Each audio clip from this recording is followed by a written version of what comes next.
Hello my friends! In today's video we will take a closer look at the lens on Fujifilm X100VI and X100V.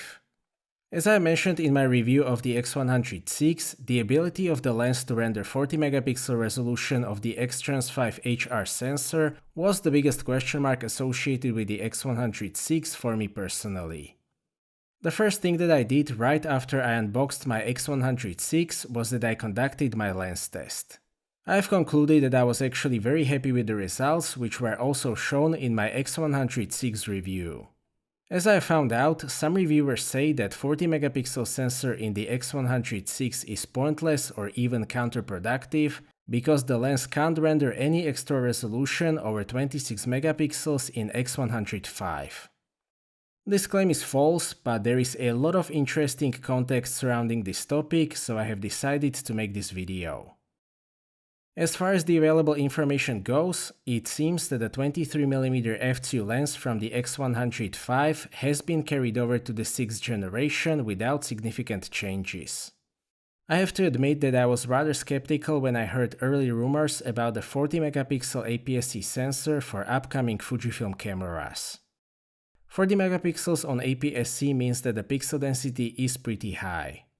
Sensors with high pixel density are, let's say, scanning the glass more precisely, and therefore they need to be matched with lenses with a certain degree of optical qualities that can match that kind of resolution.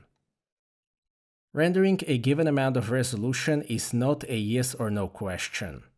The correct question is how well can a lens render given amount of resolution. The XO mark calls that perception megapixels. Perception megapixels very rarely match the sensor resolution. The sharpest lens that I own is Sony FE 90mm f2.8 macro, and that one can output 61 perception megapixels with a 61 megapixel sensor, but that is extremely rare. Before we get to the comparison between the X100V and 6, I would like to show you a different test to illustrate what kind of differences are we working here and what kind of expectations are reasonable. Viltrox AF 27mm f1.2 Pro XF is the sharpest lens around this focal length that I've tested with a 40 megapixel X-Trans5 HR sensor. So can you tell which picture was shot with the X100VI and which one with the sharpest X-mount lens at the sharpest point in the center of the frame? Well, neither can I, at least not at the first glance. This comparison also happens to be my answer to the comment saying that the lens on the X100VI should have been better. With that bit of theory out of the way, let's compare the image quality that you can get out of 40 megapixel X100VI and 26 megapixel X100V on my testing scene. At f2 in the center of the frame, the X100VI captures only marginally more detail. The word VNDX mist is just about readable on the X100VI, but it is somewhat meshed together with the X100V. The word magnetic is also sharper on the X100VI. The difference is a lot more visible at f2.8. Pretty much all of the text has sharper edges, and the X100VI also takes over in terms of contrast. The difference is even larger at f4, where the image quality on the X100VI is really good. All of the text is very clearly defined and the contrast is great as well. The text on the X100V is still somewhat mushed together at this extreme magnification, but I would still call it a good image quality. f5.6 basically looks the same on both. There is a bit of diffraction at f8, which is only visible on the X100VI, and it knocks the image quality down close to the X100V level. It is basically the same story in the corners. The X100VI looks a little bit better at f2. The difference is more visible at f2.8, where the X100VI simply captures more detail, so the text is crisper. The difference is again the largest at f4 and f5.6. The diffraction at f8 is somewhat less visible on the X100VI, so it still retains the advantage. And now that we know the results, let's address some questions and myths regarding this topic. Is it true that the X100VI offers no extra detail over the X100V? No, that is not true. The difference in the resolution between the X100VI and X100V is 35%. Are we getting 35% more detail with the X100VI? No. At f5.6 in the center of the frame, it is maybe half of that, so there are diminishing returns from 40 megapixel sensor, which is to be expected as I've explained. Is the difference between the X100V and 6, and also between the X100VI and the sharpest X-mount lenses, visible in the real world? Well, in both cases you would have to use a very demanding publishing method to see the difference in real-world applications.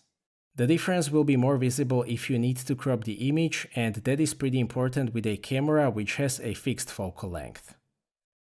Is the extra resolution actually a disadvantage of the X100VI because it offers no extra detail but produces larger files? No.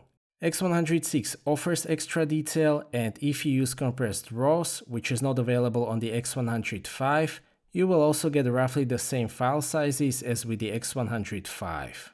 The difference between compressed and losslessly compressed files from the X100VI is definitely smaller than the difference between the image quality of the X100V and X100VI.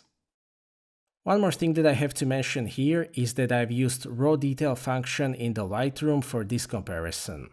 This feature basically redevelops the files, and in case of Fujifilm, it should give you roughly the same results that you would get with Capture One. Not using raw detail will just equally degrade both images. Very usable f2 aperture in combination with in-body image stabilization makes the X100VI a solid low-light camera. It lets in quite a lot of light at f2, and getting sharp pictures at 1/5 of a second is pretty easy. I've talked more about the low-light capabilities of the X100VI in my full review, which will be linked in the description. The bokeh is pretty nice. It actually has 9 aperture blades, so I would say that it is quite smooth for what it is. It works pretty well even with busy backgrounds in my opinion, and it has a pretty nice optical character. It is a 35mm full-frame equivalent lens, so it won't knock out the background, but it offers pretty decent subject separation. An undeniable disadvantage of the lens on the X100VI is that the front element is the only part of the camera that is not weather sealed. Fortunately, you can make it weather sealed if you use a filter. It screws over the whole front part of the lens. Here I have two versions from well-known manufacturer NiSi. The first one is a regular filter, and the second one is combined with this stylish lens hood. I've also tested optical qualities of both versions, and I am happy to report that you won't see any decrease of image quality. I really like the version with the lens hood. I think that it looks great, and I basically keep it permanently attached to my X100VI. So this was my very technical video about the lens on Fujifilm X100VI. I think that the results are quite interesting. A very positive surprise is that it can actually match the sharpest X-mount lens that I've tested with a 40 megapixel sensor in the center of the frame at f5.6. I've done more testing against detachable lenses, but I am saving those for my X-T5 comparison. We also found out that the X100VI indeed captures more detail than the X100V, but there are diminishing returns on increased resolution, which is to be expected as I've explained. If you don't like increased file sizes over the X100V, you can use compressed RAWs, which won't significantly decrease the image quality in vast majority of situations. The bokeh is very decent, and f2 in combination with the in-body image stabilization makes the X100VI a very solid low-light camera. The lack of weather sealing can be easily solved by using a filter. Overall, I am happy with the lens on the X100VI. It is indeed a good match for 40 megapixel sensor and for the rest of the camera. So that's it for this video. Thank you for watching. I hope that you liked this video and that you have found it to be useful. Stay tuned for more videos and maybe consider subscribing if you don't want to miss my future content. I appreciate your feedback in form of thumbs up or thumbs down. If you would like to ask anything or share your opinion, please do so in the comment section, and see you next time.